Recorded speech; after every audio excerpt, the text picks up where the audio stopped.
अभी continued part 2। अभी मैंने बोला था कि एयर फ्लूइड लेवल पॉजिटिव होते हैं, यानी कि क्लासिकल साइन है जो आपको एक्सरे पे दिखेगी। अभी एयर फ्लूइड लेवल क्यों पॉजिटिव होते हैं, क्यों कैविटी का फॉर्मेशन होता है? It is because of mass consolidation और लंग एब्सेस होने लगता है तब। अभी ट्रीटमेंट पार्ट पे आते हैं। उससे पहले मैं समझाऊंगी कि कैविटी फॉर्मेशन कैसे होता है। तो लंग कैविटी में फॉर्मेशन इसलिए होता है कि gas filled with consolidation mass nodules, और जब उसका एक्सपल्जन होता है तो नेक्रोटिक डेब्रिस बनता है और उसकी वजह से एयर फ्लूइड लेवल बन जाता है।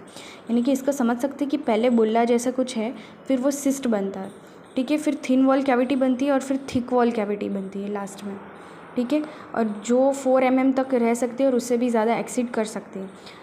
ये समझने की ज़रूरत है कि कैविटी किस में फॉर्म होगी। तो कैंसरस पेशेंट, इसकी ट्रिक है cavity, cancer, aspergillosis, vascular causes, infections, TB, young patient and fungal infections की वजह से। अभी आते हैं ट्रीटमेंट पार्ट पे। तो जिनको कोमॉर्बिडिटीज़ है या फिर जिनको किसी भी एंटीबायोटिक्स पे रखा था या फिर हॉस्पिटलाइजेशन में रखा था इन लास्ट 3 मंथ्स, इफ़ ऐसा कुछ एब्सेंट है तो हम करेंगे एमॉक्सिसिलिन और एजिथ्रोमाइसिन का कॉम्बिनेशन यूज़ रिस्पेक्टिव डोसेस, ठीक है। और अगर कोमॉर्बिडिटीज़ प्रेजेंट है तो हमें हायर डोज पे जाना पड़ेगा, यानी कि हायर टाइप के ड्रग्स देने पड़ेंगे विथ हायर डोजेस, जिसमें हम यूज़ करते हैं एमॉक्सिक्लेव एंड एजिथ्रो और डॉक्सीसाइक्लिन। अभी ऐसे पेशेंट्स जो आईसीयू में नहीं है और जो सीरियस है, यानी कि जो आईसीयू में है, तो जो आईसीयू में नहीं है लेकिन सीवियर स्टेजेस ऑफ डिसीज़ में है, ऐसा कुछ है, तो उसमें हम यूज़ करते हैं beta lactams which is amoxicillin and sulbactam का कॉम्बिनेशन, और हम यूज़ कर सकते हैं पाइप्रासाइक्लिन और टेजोबेक्टम का कॉम्बिनेशन, ठीक है।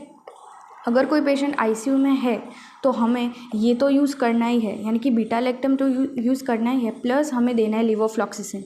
इसको हम बोल सकते हैं कि डबल थेरेपी जैसा है, ठीक है। अभी मेन कॉम्प्लिकेशंस पे आते हैं। तो एम्फाइमा यानी कि पस कलेक्शन हो जाना, कैविटी बन जाना, ठीक है, विद कॉम्प्लिकेटेड पैरा न्यूमोनिक इन्फ्लूजन, जिसमें स्प्लिट प्लूरा साइन मिलती है हमको सीटी पे। फिर दूसरा लंग एब्सेस जो मैंने आपको सिखाया कि कैविटी बन जाती है। तीसरा ARDS and metastatic infections. So this is all pneumonia in just 2 pages, all important things you should be knowing.